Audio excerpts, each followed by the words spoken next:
There's something nobody ever tells you about being the quiet one in a loud family. You get to watch everything, and when you watch long enough, you start to understand that most people aren't paying attention to what's actually in front of them. They're paying attention to what they expect to see. My brother Lyle had been looking at me and seeing the same thing for 62 years, the older one, the slow one, the one who never quite figured it out. He was entirely wrong about the slow part. I've always taken my time, measured twice, cut once. My father used to say that, and I suppose it stuck. What Lyle never understood was that all that measuring adds up to something, eventually, if you're patient enough to let it. I had been patient for 22 years. He pushed me one time too many on a Thursday in November, standing in my Aunt Mabel's dining room in East Nashville, with a glass of sweet tea in his hand and a smirk that had been there since the Reagan administration. I want to tell you about that evening, and about what happened 4 days later when he called me. Thanksgiving at Aunt Mabel's is a particular kind of organized chaos.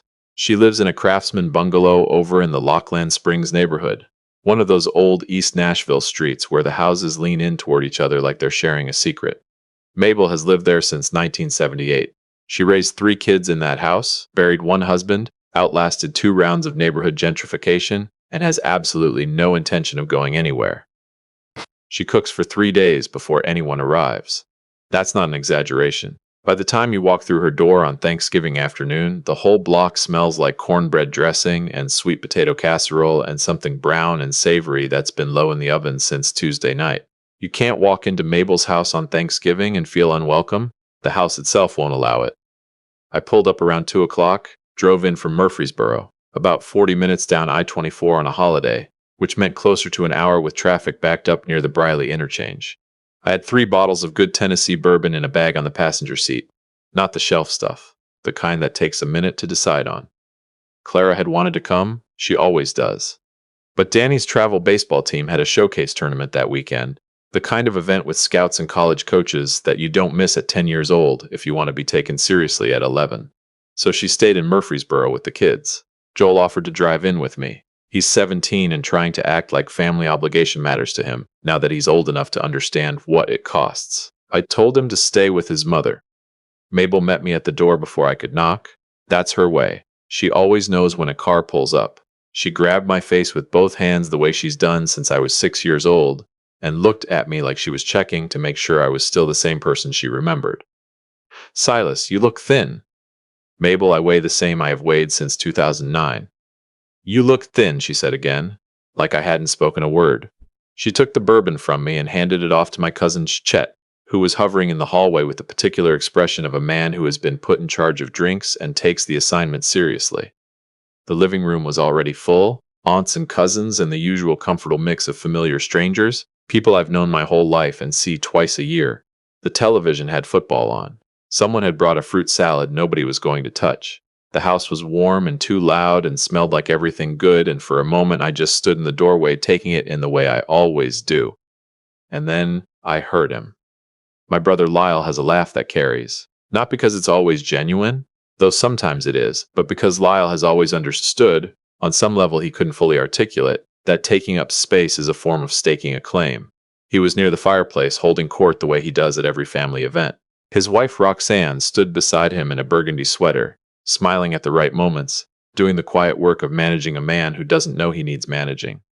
Lyle is 7 years younger than me, 55 years old. He runs a used car lot up in Hendersonville, done decently with it over the years, though decent and sustainable are 2 different things, and I've understood the difference between them for a long time. He's got a house on the lake that costs more than it should, a truck payment that makes my eyes water, and the confidence of a man who has mistaken momentum for wisdom. He spotted me across the room and raised his glass. Well, look who made it. I crossed to him. He did the thing he's always done. Grabbed my shoulder with a full grip, the kind that reads as brotherly but lands more like a point being made. Clara, not with you? She stayed with the kids. He nodded like this confirmed something he'd already filed away. She never comes anymore. Danny had a tournament. Right. He said it with a small smile, the kind that doesn't quite reach his eyes, and moved on to the next person in the room. That's his gift. He never sits in a moment long enough to feel its weight. I sit in moments. That's mine. We got to the table around 4. Mabel had said it the way she always does. The good china, the mismatched cloth napkins, the low centerpiece of fall flowers she cuts from her own backyard because she says store-bought arrangements look like apologies. Chet said grace. It was long and heartfelt. Chet means everything he says, which is one of the things I've always liked about him. The meal was what it always is, which is to say, perfect. I've eaten at restaurants that charge $60 a plate and never tasted cornbread dressing like Mabel's. I've told her this. She waves me off every time. I was actually having a good time. That's the part I want you to understand. Not performing it, actually having it. Talking to my Aunt Bet about her garden. Listening to Chet's youngest describe his semester at Vanderbilt with the breathless enthusiasm of a kid who's still adjusting to the fact that college is real. Eating too much? The way you're supposed to on Thanksgiving. I should have left before dessert. When Mabel started passing around the sweet potato pie, Lyle got to his feet, slowly, the way a man does when he's been preparing something and is finally ready to say it. Just want to add a word before we dig in. Mabel looked at him, something patient and watchful in her face. Lyle lifted his glass of tea. Been a good year. Roxanne and I expanded the lot, added 12 bays for detailing, hired 4 new people. He nodded around the table like he was reporting to a board. Business is strong. We're doing well. He smiled. Some people in this family figured it out early. He looked directly at me. Direct, deliberate, the kind of eye contact that dares you to look away. And then there's my big brother. He said it light, with that half grin that made people think he was joking when he had never been less than serious in his life. 62 years old, still renting over in Murfreesboro. Same truck he's had since Obama's second term. Clara nowhere in sight on a family holiday. He paused, let it breathe, looked around the table like he was inviting everyone to agree with him. Man spent his whole life working for other people, and what does he have to show for 6 decades? He raised his glass in my direction, like a toast, like a joke, like I was the punchline he'd been building toward all afternoon. I'm glad you're here, big brother. I mean that. Somebody's got to remind the rest of us not to waste time. The table went quiet. Not the warm between-courses quiet of a good meal. The other kind. The kind that falls when something has crossed a line and everyone in the room knows it and nobody moves. Mabel's face didn't change, but her eyes came straight to me, sharp and sorry and watching. Roxanne set her fork down. Chet looked at his plate. I felt it before I processed it, something low and steady in my chest. Not anger, not quite. More like something that had been patient for a very long time and had just decided tonight was close enough to the end that it could afford to stay still a little longer. I picked up my napkin, set it beside my plate, unhurried. Lyle, I kept my voice even, almost bored. You make a real good case for yourself every time we're in the same room, always have. He laughed, raised his glass to the table like I'd confirmed something. I turned to Mabel. This is the best sweet potato pie you have ever made, and I mean that as the highest compliment I know how to give. She looked at me for a long second, and then she smiled, wide and relieved and real. You want another slice right now, baby? Yes, ma'am, I do. And the dinner moved on the way dinners do. Lyle went back to talking. I stopped tracking what he said. Something had settled inside me, clean and quiet like a house after a storm passes. He had no idea. Not about Clara. Not about Joel and Abby and Danny. Not about the building with my company's name on the sign, sitting 23 miles from where he was standing, right now. Running his mouth like a man who had measured everything around him and found it small. He had no idea about any of it. And I'd spent 22 years making absolutely certain of that. I drove home to Murfreesboro that night under a November sky that couldn't make up its mind about stars. Halfway down I-24, Clara called. How was it? Mabel's pie was outstanding. A pause. She knows me well enough not to push right away, and Lyle said some things. What kind of things? The usual kind, louder than normal. She was quiet for a moment. When she spoke again, her voice was even, the way it gets when she's deciding something. You okay? Better than he knows. I meant every word of it. She laughed, low and private, the one she only has when it's just the two of us. Danny hit a double today, top of the third. Coach had him bat third. I smiled at the dark road ahead. Tell him I'll hear all about it when I get home. He'll be asleep. Tell him anyway. 4 days later, Monday morning. I was at my desk by 7. Coffee from the place on Old Fort Parkway that has been my Monday routine for going on 14 years. Medium dark roast, the woman at the counter whose name is Gail, who has never once asked me what I want because she already knows. Small consistencies. I've built my whole life around them. The office sits in a business park out in Brentwood. The kind of low-slung, well-maintained commercial building that doesn't announce itself from the road, but earns its reputation by doing the work. Ridgeline Mechanical.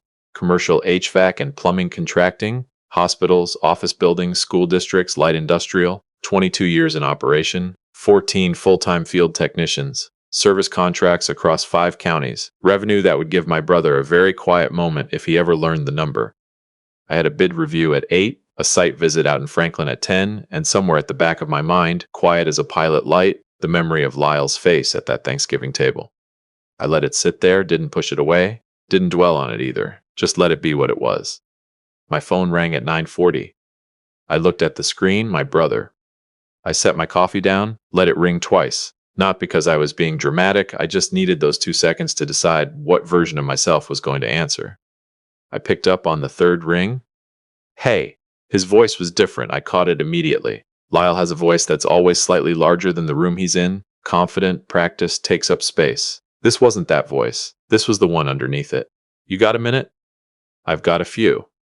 He took a breath. I could hear him moving, pacing probably. Lyle has paced since he was a kid. I'm just going to say it straight. A pause. The floor plan financing on the lot. My lender is restructuring their commercial portfolio, pulling back from independent dealers. My line of credit is getting called in by year-end. Another pause. I've got 63 cars on that lot right now financed against that line. If I can't replace it or cover the gap, I start liquidating at a loss. I've got payroll coming, I've got vendors expecting. He stopped himself. It's bad, man. I knew exactly what he was describing.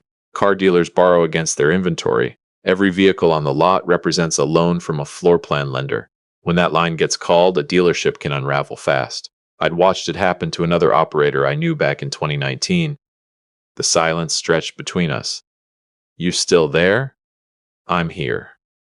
Okay, so, he cleared his throat. I wouldn't call if I had another option, you know that. Sure, Lyle. I need a bridge. Something to cover the gap while I get a new line set up. A personal guarantee or a cosign on a short-term note. I've got one bank interested if someone with stronger assets backs the paper. He told me the number. I didn't flinch, on the outside anyway. On the inside, I was thinking about a Thanksgiving table in East Nashville, about a man rising to his feet with a glass of sweet tea, talking about my truck and my rental and 62 years of having nothing to show for them. Come to my office, I said. Silence. Tomorrow morning, 9 o'clock. You're a beat? You have an office? I'll text you the address. A longer pause, something turning over inside it. All right, yeah. And then quieter with something that sounded almost like genuine curiosity under the question, what do you do out there anyway? Come at 9, and I'll show you. He was late. 9:17 when the front desk called up to say my brother was in the lobby. I told her to send him up and turned my chair toward the door. I heard the elevator before I saw him. Then the doors opened onto our second-floor reception, and Lyle walked out and stopped. I watched it happen through the glass wall of my office. Watched him take in the space, the reception desk, the framed project photographs along the walls, the hospital expansion in Columbia, the school district contract in Williamson County, the new distribution center out near Smyrna, the brushed steel logo mounted behind the desk. Ridgeline Mechanical, Est, 2003. Watched him stand there doing the math on what he was looking at. A man realizing that the building he expected to walk into was never the building in front of him. I buttoned my jacket and walked out to meet him. He looked at me the way he hadn't looked at me in 30 years, not the easy passing once-over, actually looking.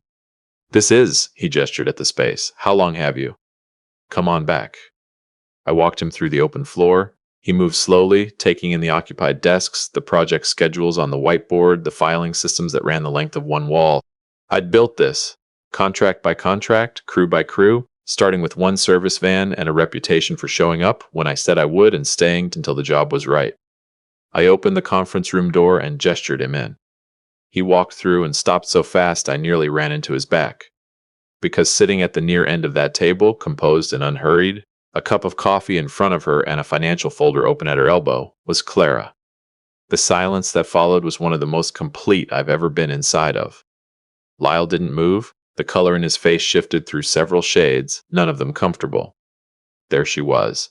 The woman he had looked at 15 years ago at a family Christmas and said, loud enough for her to hear through the pass-through window between the kitchen and the dining room, that she was too quiet and not the kind of woman who brings anything to the table. He'd been talking to Roxanne. not knowing the dining room wasn't empty.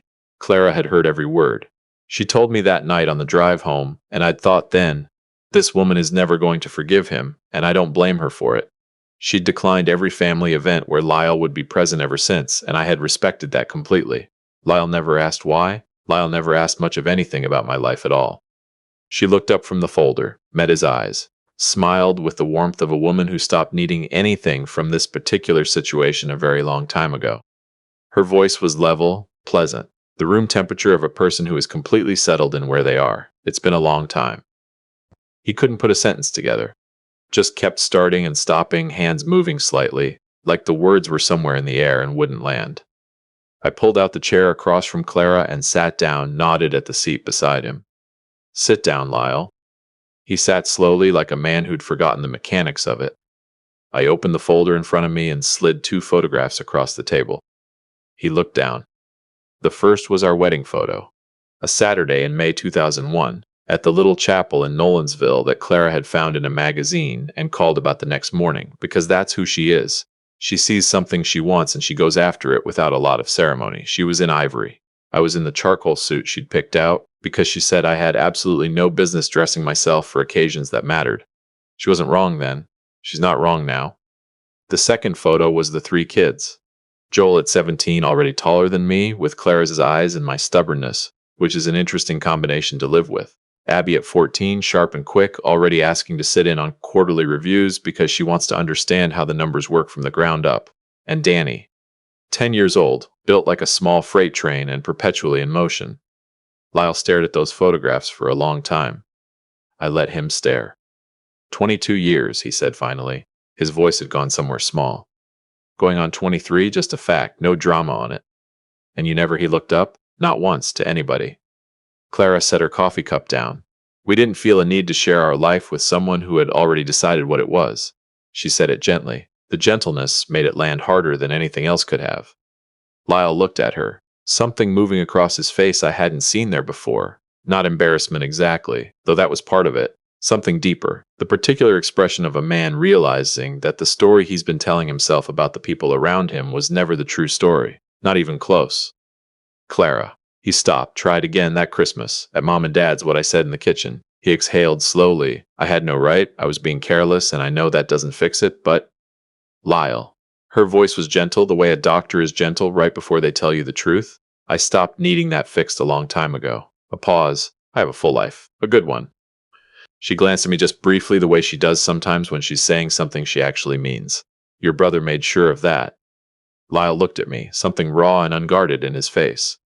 I've been an idiot, he said, flat, no decoration on it. Not just Thursday, my whole life with you. I've been an idiot. I let that mean what it meant. Lyle.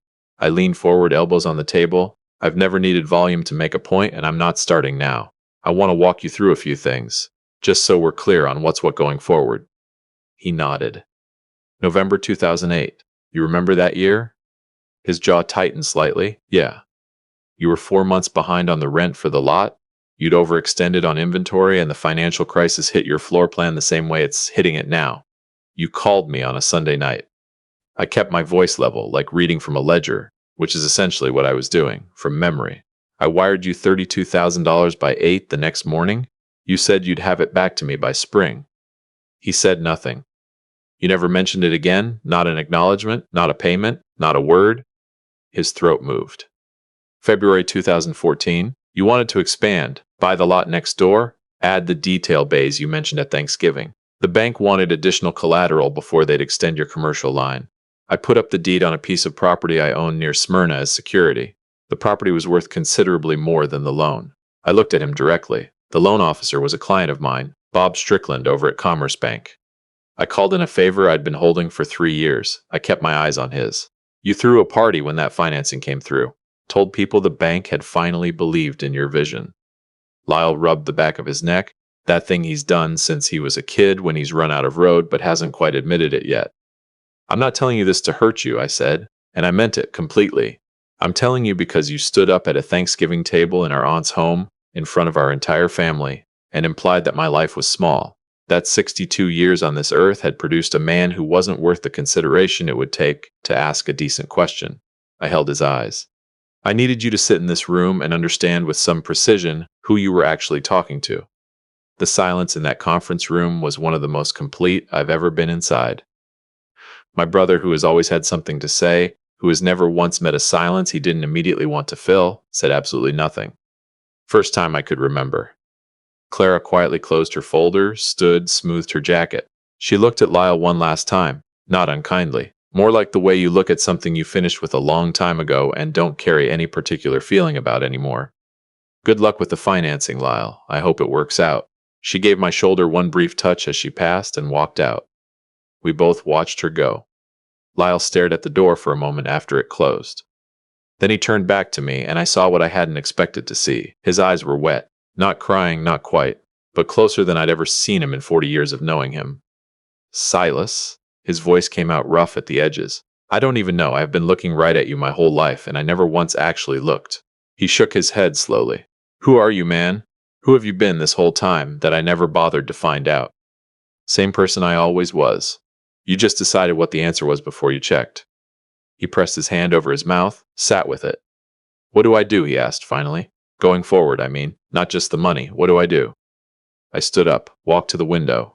Outside, the November light was coming through thin and pale over the Brentwood hills, the kind of light that doesn't warm anything but at least shows you clearly where things are.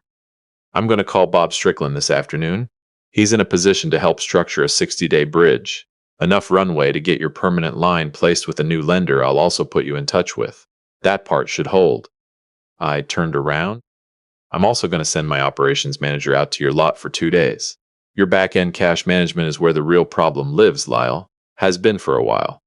The floor plan crisis is a symptom. She'll work through it with your bookkeeper and show them what to watch. He blinked. You'd still.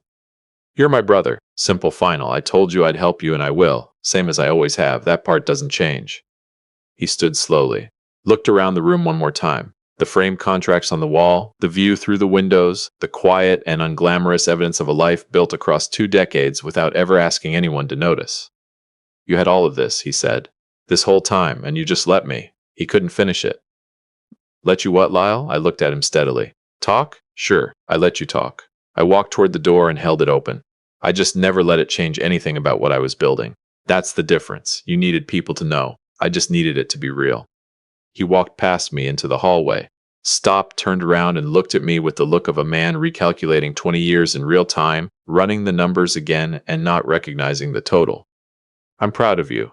His voice cracked slightly on the last word. He didn't try to hide it. I should have been a long time ago. I should have asked. I should have looked. He exhaled. I'm sorry. I let that land. Let it mean exactly what it meant. Get home safe, I said. Roads are slick this time of year. I'll have Bob call you by end of day. He nodded, walked to the elevator, pressed the button. The doors opened, and right before they closed, I saw his face. Not the Thanksgiving version, not the one that had been performing something my entire life. Just my brother, smaller than I'd seen him in decades, and more honest than he'd ever been in a room with me. The doors closed. I stood in that hallway for a moment, just breathing. Then I went up 1 floor to my corner office, the one with east-facing windows that Clara picked out because she said the morning light was the only kind worth sitting in, and I settled into my chair. My phone buzzed, a text from her. How'd it go? I looked out at the Tennessee hills, pale and still in the November quiet. He finally saw it. I typed back. 3 dots. Then, did it feel like enough? I sat with that question for a moment. The weight of it. 22 years of building something real and solid while someone who shared my name looked right through me and saw whatever was easiest to believe. And today, not a scene, not a confrontation, not a verdict delivered from above. Just a conference room and a folder of photographs and a man finally understanding what he had been standing next to all along. Yeah, it felt like enough. I set my phone face down on the desk. Danny had practice tomorrow evening. Abby was working on a project about Tennessee Valley Authority infrastructure. Her own idea, because she makes everything local and personal the way her mother does.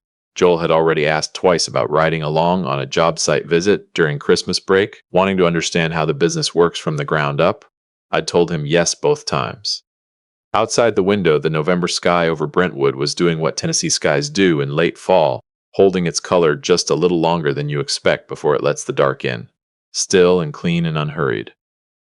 Some men spend their whole lives making noise because they don't trust the quiet. I learned a long time ago that the quiet is where you do the actual work.